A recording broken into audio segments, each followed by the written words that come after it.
Yeah, today's topic is self-mastery, how to become master of oneself. Mother used to very often say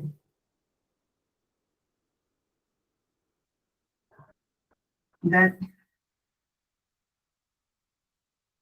even to have a quality life or a qualitative life, even if you do not call it a spiritual journey, spiritual life as such, even for that, you have to have enough mastery over yourself.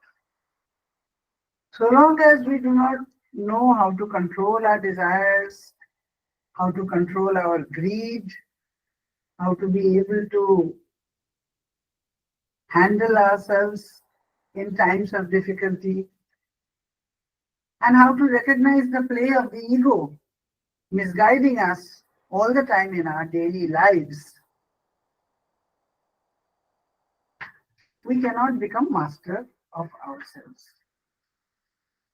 So perhaps this discussion is going to help us move forward in our journey of finding and realizing the divine within ourselves. After all, the whole motive of our life, whole purpose of our life, and all the effort that we are making in our daily life is to be able to go close to the divine, to feel the presence of the divine within us. Right? Self-mastery primarily involves a deep knowledge of one's own self. That is, one's own nature. From within. What am I? What kind of a person am I? What kind of a nature I have or God has given me? After all, let's not forget that we are all composed of the three gunas, sattva, rajas, and tamas, in different proportions in all of us and in each one of us. Some have got more rajogun in them, so they are more adventurous, more courageous. Some are having more of sattvic content in them, so they like to be away from normal social activities. They like to be a little bit to themselves. They like to do more of satsang and meditations and go to ashrams and live in a little more dharmic way, so to say. If I could call it in simple English, a religious kind of a life. Tamasic people are lazy. They don't want to make any effort. They want to have everything without making any effort, so to say, without having to do much, move much. Relatively, they are much more rigid. Flexibility is brought by knowledge, wisdom, learning. They don't want to. So we have to see what am I composed of. That's extremely important, because Mother says that one of the very important things in our science of living is to know ourselves. Unless and until we know ourselves, our strengths and our weaknesses, each one of us is different. And Sri Aurobindo says in our yoga is collective yoga, isn't it? So Sri Aurobindo says that in our collective yoga, always look at the virtues of others. Never look at their weaknesses. Always look at their virtues. Because weaknesses we all have, and almost in equal measure. I will have a weakness which you will not have. You will have a quality that I will not have. And I will have something that you will not have. That's how we are made. So we have to know ourselves. And then when we know what we have to become, then we can fashion ourselves or shape ourselves like that. I'll give you the smallest example. I have a friend, right? This has happened to people. They're so fond of, they are wonderful people. Both of them are good musicians. We are a good group of musicians here in the ashram. We perform in teams and things like that.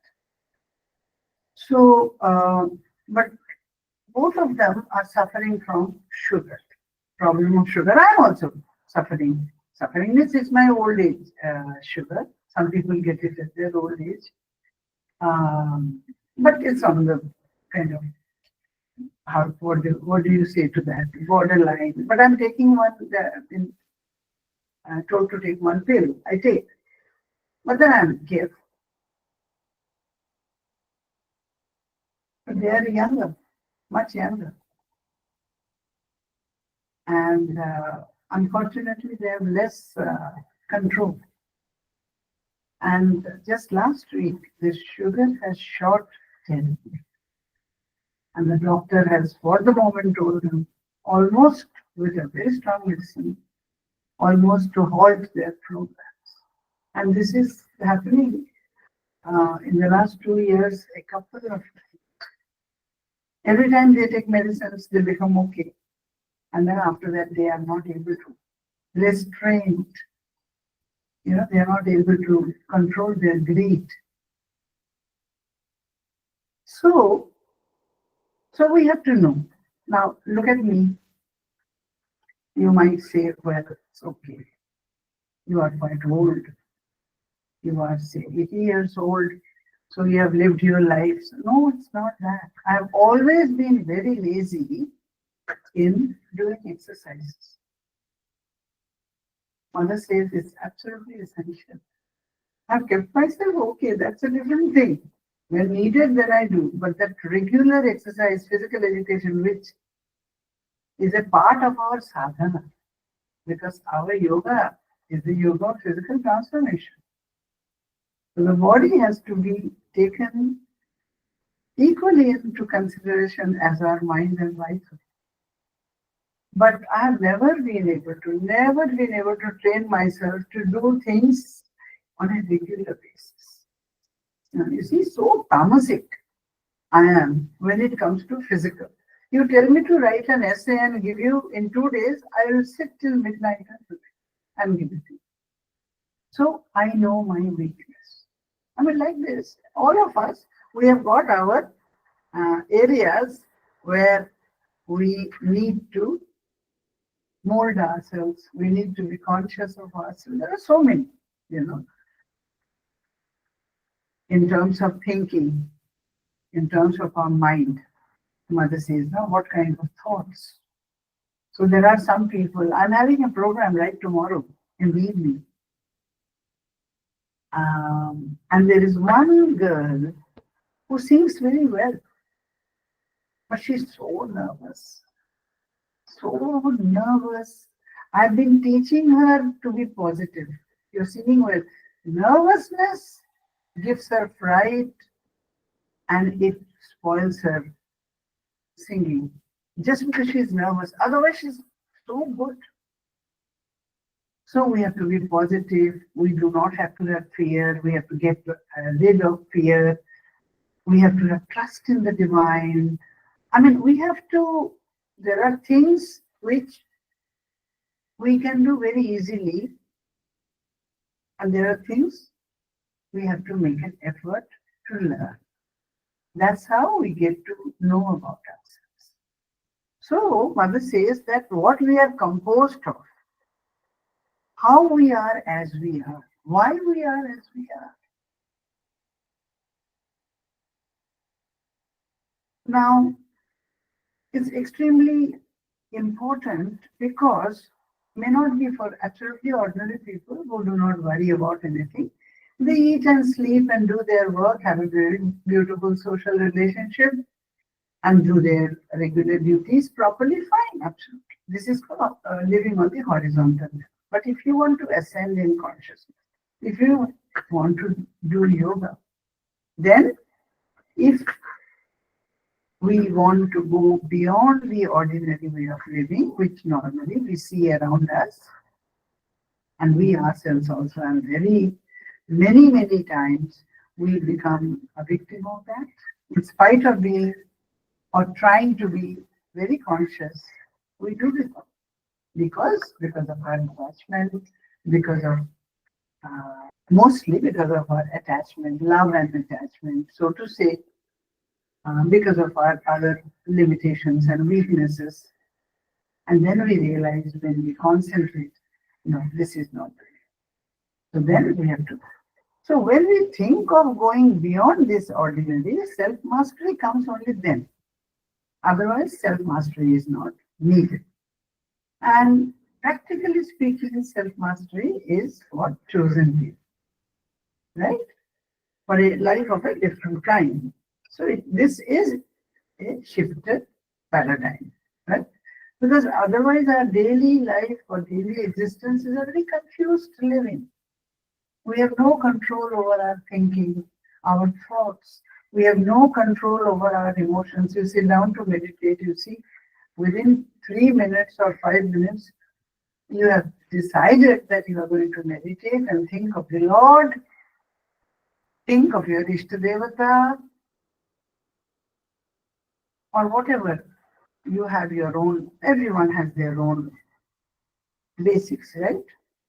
Mother used to say, I remember once we wrote, we'd like children to learn meditation and concentration. And then, meditation, of course. In fact, she gave us,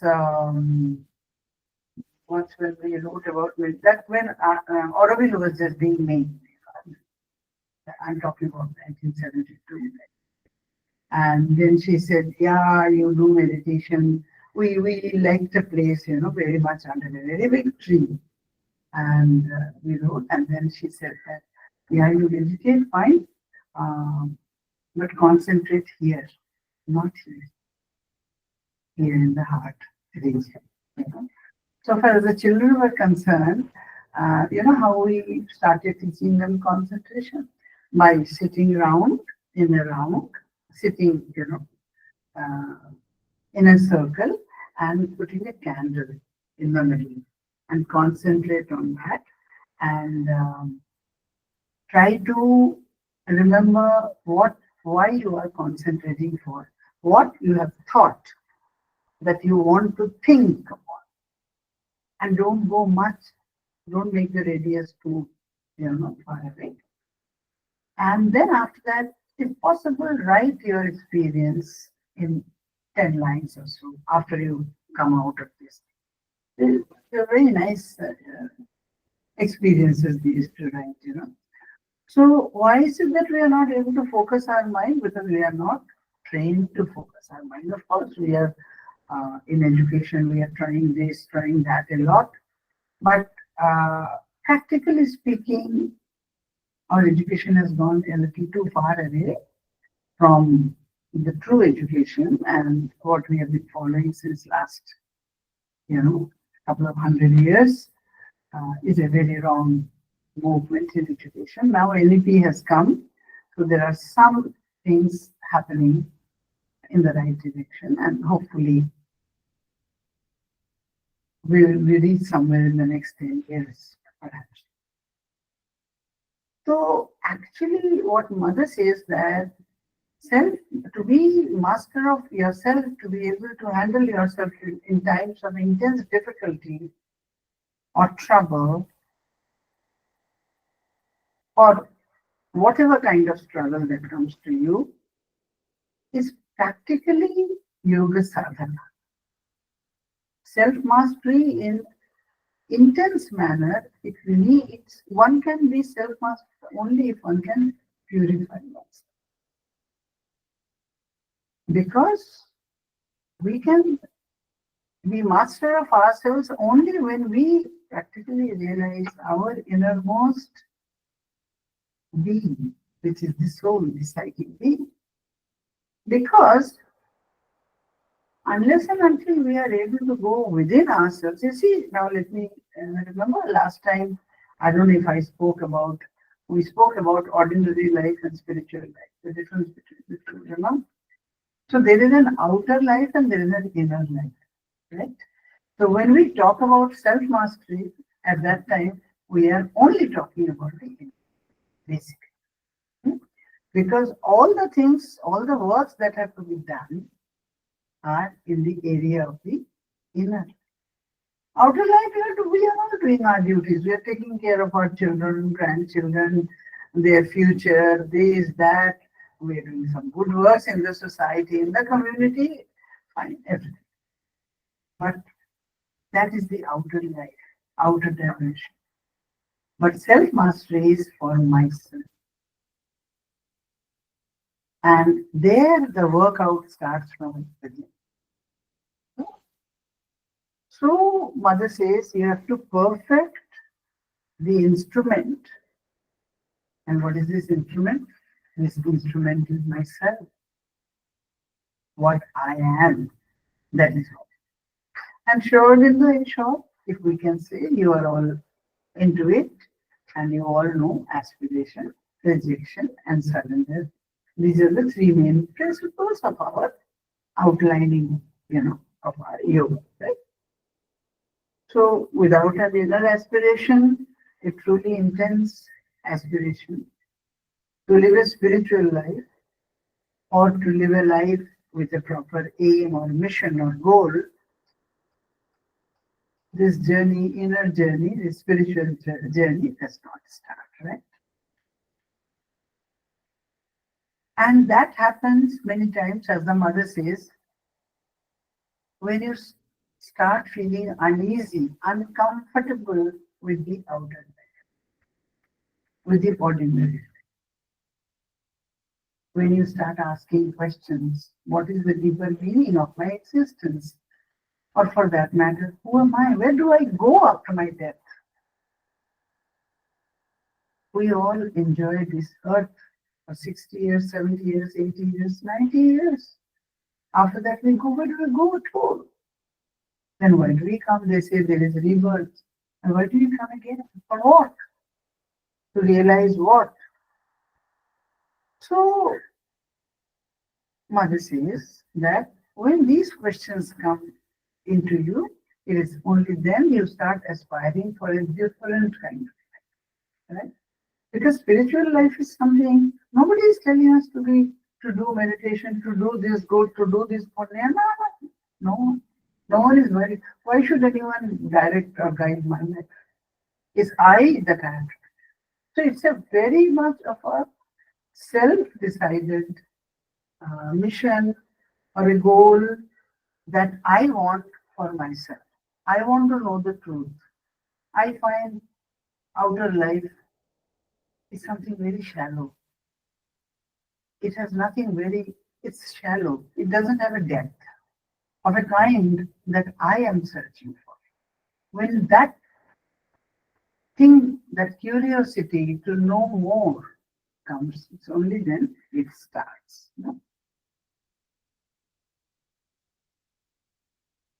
So aspiration and then becomes the rejection. Rejection is the sadhana. Right? So aspiration, you might ask, why is it? Mother says that it's only handful of people in this koti crores of people. It's only handful who ask these questions, who think about this. Why does she say that? That's because also partly because there are two things. One is the grace of the divine on the person who asks for this kind of knowledge. One is the grace. The other thing is also prarabdha. Prarabdha is that this question has bugged you or bugged us for previous lives also, in our previous lives also. And we have done something of sadhana or tapasya or whatever in this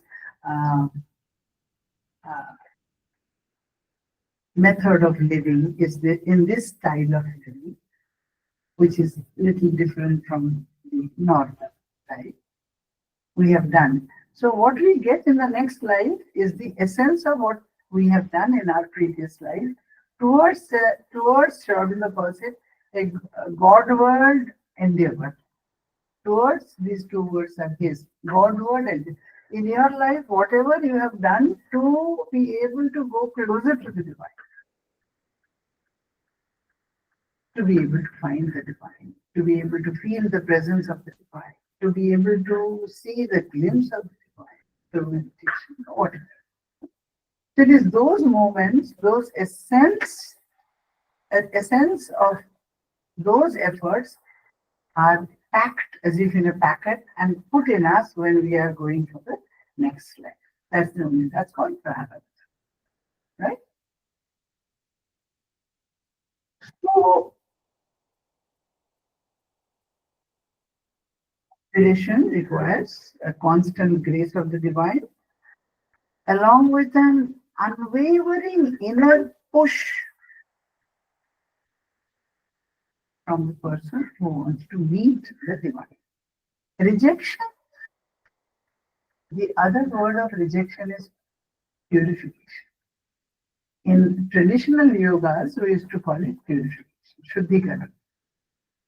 So for that we need great determination and willpower, with a very strong mental strength. Detachment is not easy. It's not, it's tough. Detached from everything. Not only the bad, Aurobindo says even the goods. So to say, it is the essence of the whole sadhana. Of course, without aspiration, we can't come to rejection. But rejection is the main tapasya about which we are going to speak. And of course, you know, surrender. And surrender is the highest culmination. So essentially, these are the three stages, and they take place simultaneously. It's not one after the other. It is all the three following each other together, even though there is no fixed sequence to that, actually. Now, Mother says that for this journey to become a master of oneself, one of the first things is to organize one's being from within. Outside, I've kept my saris in an almara. I've kept my hats, my umbrellas for the rainy days nicely, all well organized. My books are kept very nicely. This is not the outer organization. It is the inner one of our being. Okay. And for that little bit, we should also know about the different layers that we have. You see, most of the things other than the body we can see. Something is happening to my finger, it is paining, my shoulders are aching. Body we can see, we can deal with externally, of course. Body is also very much dealt with, dependent on what we are from within. There is no doubt about it. But this is one thing we can see. Mind we cannot see, nor can we see our emotions and the other things, lower or higher. Right? So these other layers and levels and perceptions, I think we should know a little bit about it,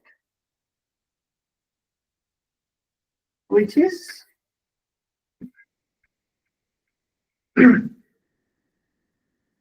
we know the three outer layers: body, mind, our vital, which is the heart region, right? And then we have next three levels, which are inner mind, inner physical, inner vital. Three inside. Beyond that, there is the subliminal. That's a huge word.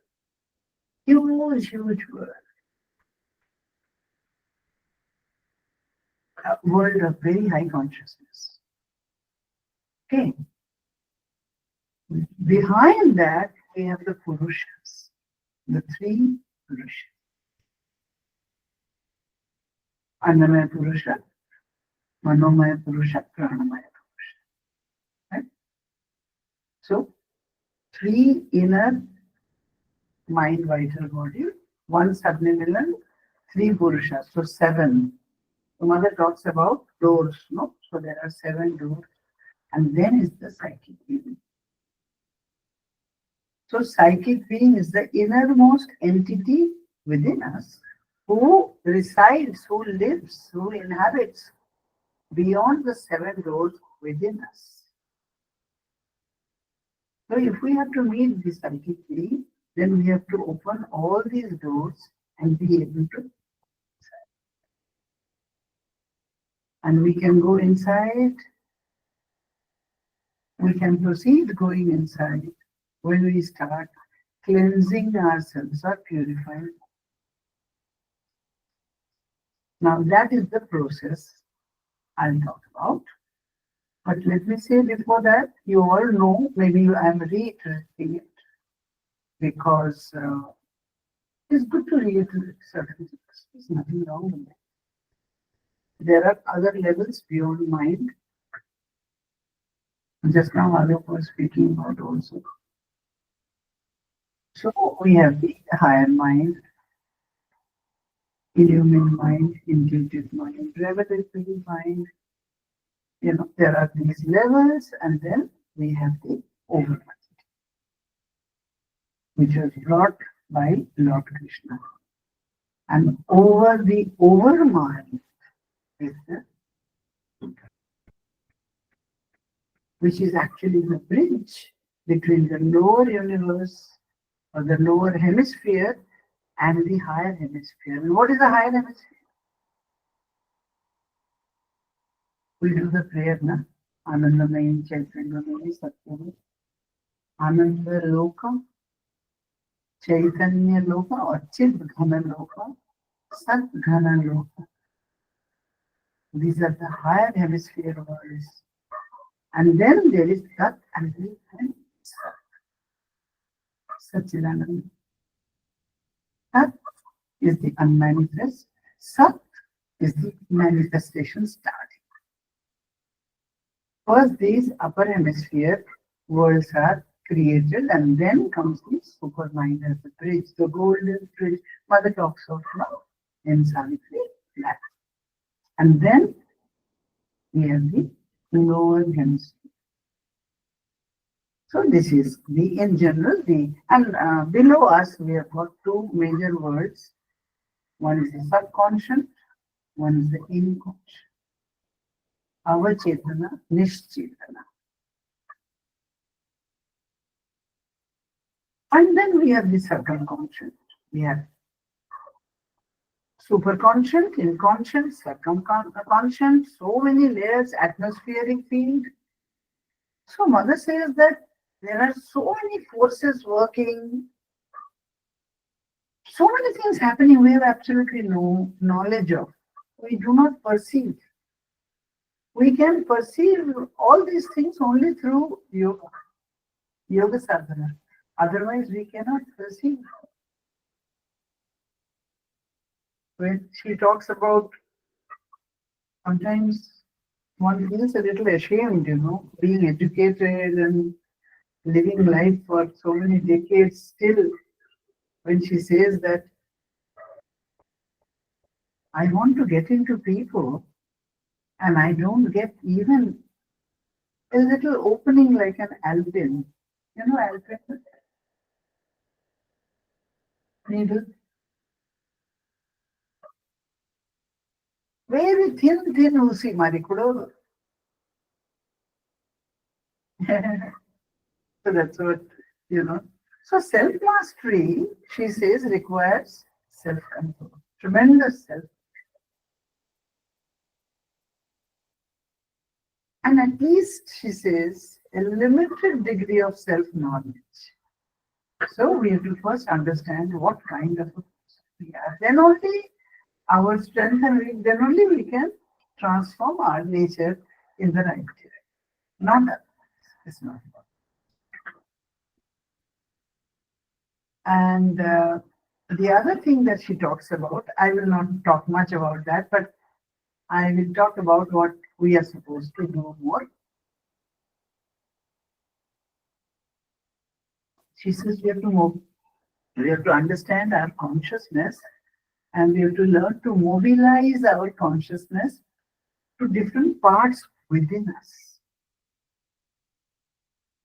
Because she says knowing oneself means you would know where you are going wrong. Where is the, many Chauvin also keeps saying this, that try to always find out the origin. If you have thought about it, how, if it's a good thought, fine. Noble thought, fine. Generous thought, fine. Something to do good for others is fine. But if something which is not right, try to always find out the source has come from where. You have to attack the source, and you have to get yourself detached from the source. If it is from a company, you have a friend who is so negative or who is so like this, that when you are in her company or his company, you are getting affected. So then try to understand where it is coming from and then control. So like that, they are all the time talking. So she says, she is very particular in saying that watch your consciousness and take it to the place, make it make it mobile, and take it to wherever it is necessary to cure you. Now, by curing is by thoughts, because she's very particular about thoughts. She says that once, if we do not know how to control our thoughts, once we think of something which is harmful for others or which is harmful in general and negative, once you have thought about it and you have put it in the atmosphere, it does its work. Meticulously it does its work, and it is very harmful.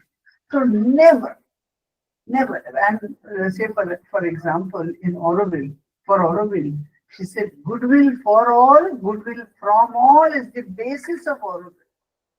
Goodwill for all and goodwill from all.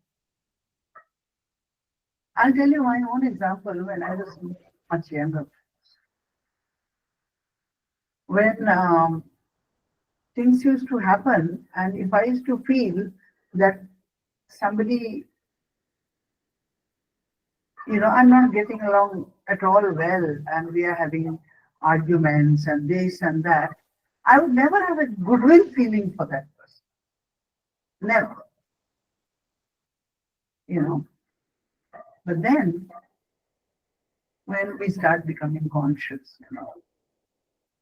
when you're in 30s, 40s, you start becoming conscious. Before that, you are a little more like careless and things like that. It's a practice that one has to do. That we cannot afford to have anything other than pure goodwill for it. The person may not have the same opinion as mine. The person may have insulted me.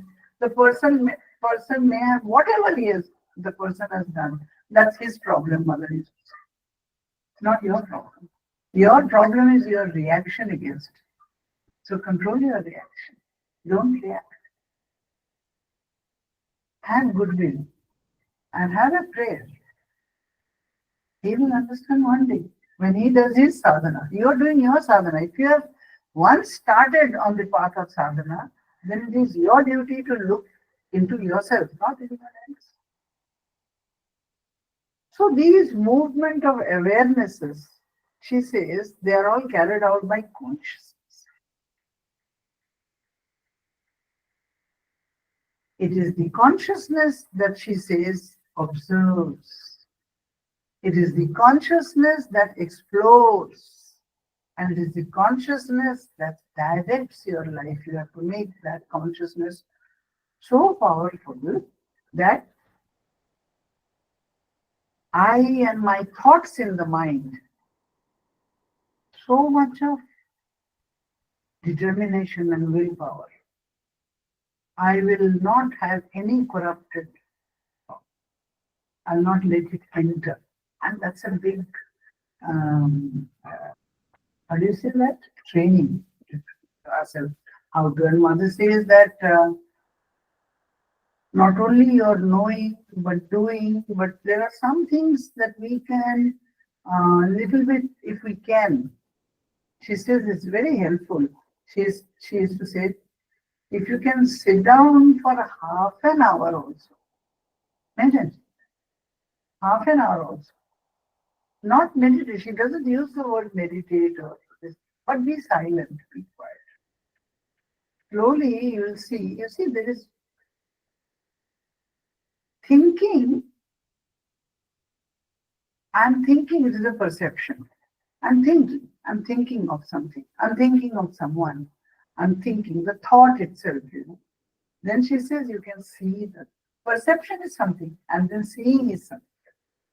You can see the thought entering. You can stop it right there.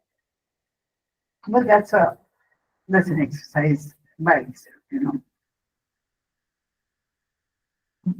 Now, say for that matter, I don't want to talk about consciousness. Doesn't matter. We know about our mind because we are thinking, we are all the time planning, we are all the whatever it is, whatever I'm talking also, I'm thinking by mind. So that much little bit we are all aware of, if not that kind of consciousness. Right? So then she says, Aurobindo also says, she says that how we have to know ourselves is the spiritual journey. One of the very first things that we have to do, and we must do. Without this, we cannot proceed, which is that we have to, and there is a lot of imagination in this. She talks, say for that matter, she says, now in terms of pranayama, draw your breath in, and then she used to say that carry that breath to where you have a problem in your body, whether it is back or my knees. Right now, I'm suffering from some kind of carnivally. So we have, when we become aged, then little bit problems start here and there. There's no problem about it, but yeah, then she says you take your breath, carry your breath there. Okay. And when we were young, then at that time, she used to tell the elders, used to say, she never liked taking much medicine. She used to say, we are physical, that's why we need physical medicines. But you can cure yourself if you can reach, with your trust in the divine, another level which can cure yourself. And take it there. And then she used to say, wherever you are having your aches and pains, put your consciousness there, or even the breath, and then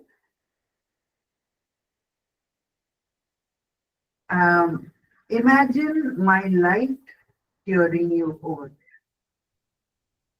Now in Light Divine, we have a chapter on imagination.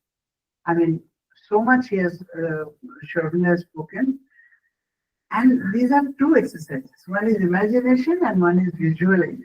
Visualization is to see, to be able to see. Imagine is to imagine by mind. Right? What are all these things? This opening of chakras. In Reiki, they do Reiki, isn't it? They do Reiki, universal energy, they catch and they're able to hold on to it, and then they cure different parts of our being, right? Through imagination. My chakra is this big. This is entering my chakra. This is entering my subtle body. Mother says, no, your nervous envelope, your subtle body. If you are conscious, no, she says, I've tried it many times, very difficult, but it can be done. before we become sick, the illness comes first in the nervous envelope. It comes through the subtle body into the physical body. If we can, with our perceptions and understanding of subtleties, slowly, that comes through yoga sadhana, that we start understanding things from not only our five senses, from something much more subtle. As we have the journey within, you know, you will, I don't know, we have met many yogis here in the ashram at that time. Now many they have all left us. We have very few people that way, you know.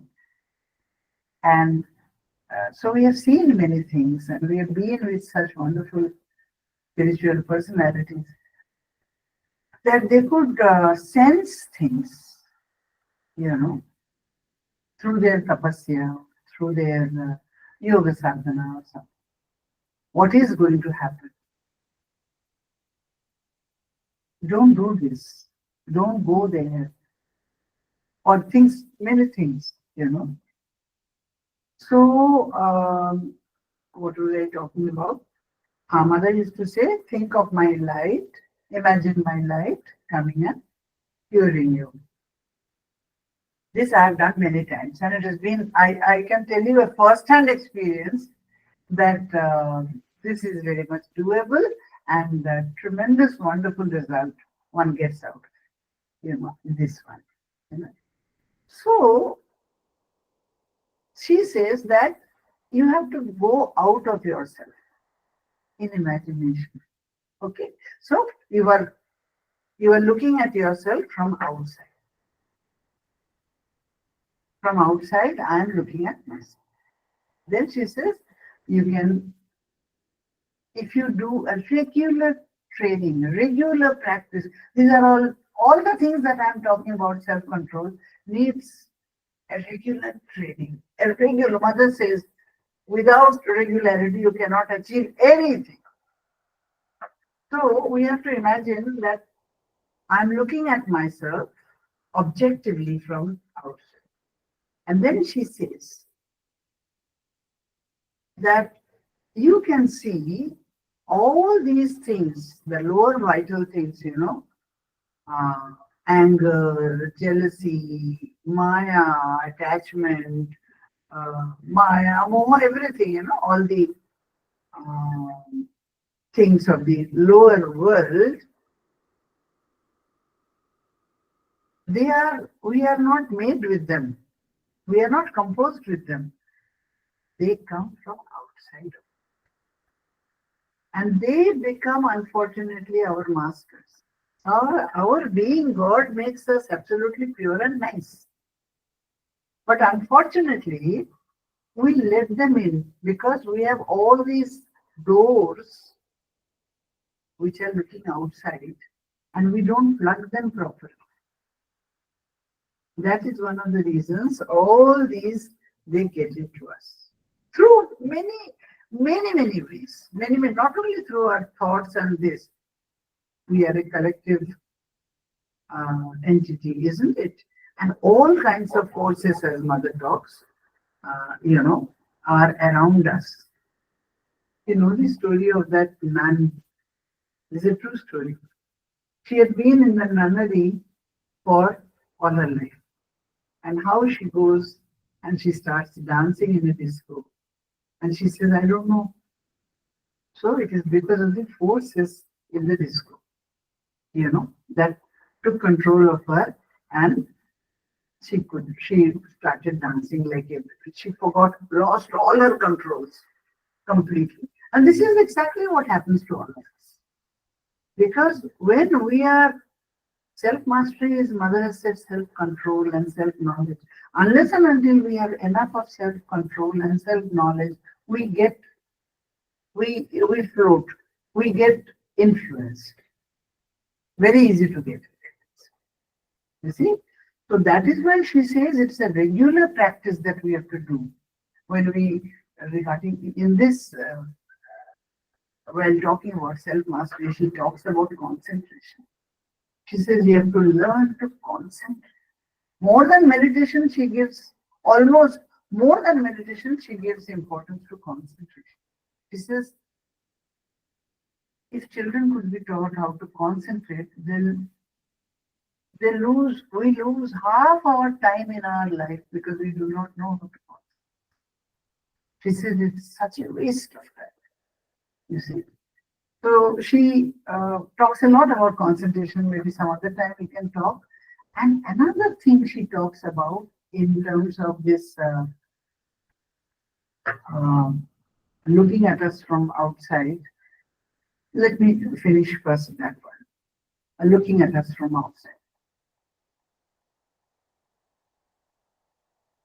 She says, when you are upset, something has upset you. You are not able to understand what has upset you. So then you sit in detachment, look at you from outside. If you are very sincere, you will be able to see, and she always talks about the origin of it, how it is coming to you. Whatever the problem. And then you start seeing your own reactions, which are, because you are away. When you are your subject, now you are an object looking at a subject. So you can clearly see when you lost your temper. You can clearly see when you used bad words. You can clearly see when you got influenced by so and so. You can clearly see when you fell down in your consciousness. So she says that this is a regular exercise you have to do. Looking at yourself from a distance to know the truth about yourself. And when you are seeing it and when you are realizing it, then you work on it, work it out within you. And for that, we need a tremendous training of ourselves in our thought, because as I'm telling you about in tomorrow's program, there's a girl who is so nervous, beautiful singer, but so மறுபடி எனக்கு இது வருது, வாட்ஸ்ஆப்ல வருது, அக்கா எனக்கு இப்படி ஆகுது. I keep on telling her with so many words of the mother. I'm not reading any word of the mother. I'm just telling you what mother has said. To her, I give the words so that it works as mantra on her. Still, it is so difficult. எல்லாருக்கும் அப்படிதான் இருக்கும். We are all in the same boat. அப்படி நான் சொல்லல, but we have to make an effort. She says that then you work it within you. So that in course of time, you know that no, now these things are not hurting me. Now these things are not touching me. Now these things are no more waylaying me. I'm not going in a wrong direction. Now these things cannot have an impression upon me like it used to be 5 years ago. Because I have been able to train myself. And this training needs a lot of sincerity, courage, fearlessness to look at my own truth within myself. Sadhana is my sadhana. Your sadhana is your sadhana. So I have to be courageous to look into my dark areas within me and not justify that no, this has happened because of the circumstances, this has happened because of that person, because of that neighbor doing this. No, nothing of the sort. Mother says, please delete everything. It's happened because of yourself. So unless and until I know how to purify myself, and she says, each and every object within me, we're able to look into it and purify and correct. She calls of correction, correct ourselves by going deeper and deeper, by making a contact deeper, by trying to feel her presence deeper, by working out within ourselves deeper. It's a dynamic effort, she calls it, dynamic effort. And she says, keep saying, I am not the body, I am not the vital, I am not the mind. I am only myself. So then she says that you have to learn to quiet. Then she says that we cannot do anything if we do not know how to quieten ourselves. Because our mind is a factory of thoughts. Continuously we are being bombarded by thoughts from all directions. Unless and until we can train ourselves not to let those thoughts enter us, which you can do in concentration and meditation. So these are a part of our yogic life. Though meditation in our integral yoga is not like other yoga, you all know it is meditation throughout. All works, all activities. What is the meaning of meditation and concentration? Live within. Live within. Surely is to say, Mother is to say. Surely is to say, live within. Mother made it very clear in words of long ago. Live within 50% and work outside 50%. So you are being guided by the soul, by the psychic being, when we have been able to reach it or go closer to it. So that, she says, is only when we are able to quieten ourselves, when we are able to look within ourselves, keep correcting ourselves. She says, dissolving all dark corners, overcome vital tendencies, uncover our hidden possibilities. It is only then that we can start becoming a little bit of a master of ourselves. It's a big journey, huge journey with it. It's very highly time-taking, but it is possible to reach because this journey we are making, holding the fingers of the divine. Here, no books, no knowledge, nobody is our guru. Our guru is only, for us, it is Mother and Aurobindo, or some people, it is Sri Krishna or Sri Ramachandra, or whoever it is, the guru. This journey can be done only with the divine grace and tremendous sincerity. Tremendous.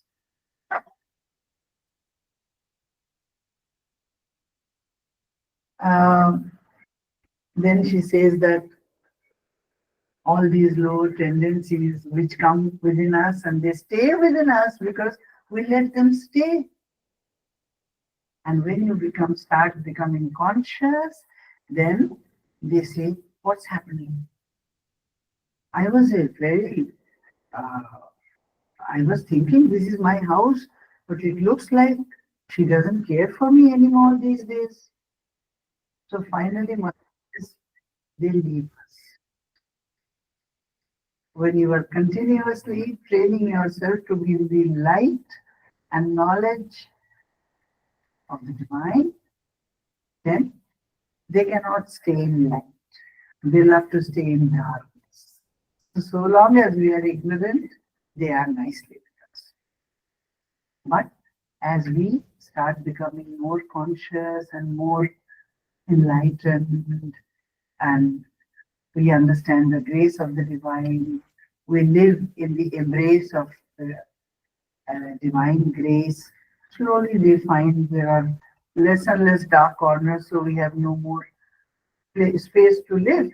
So then only we can become slowly master of ourselves. Not okay. I think I should cross the time.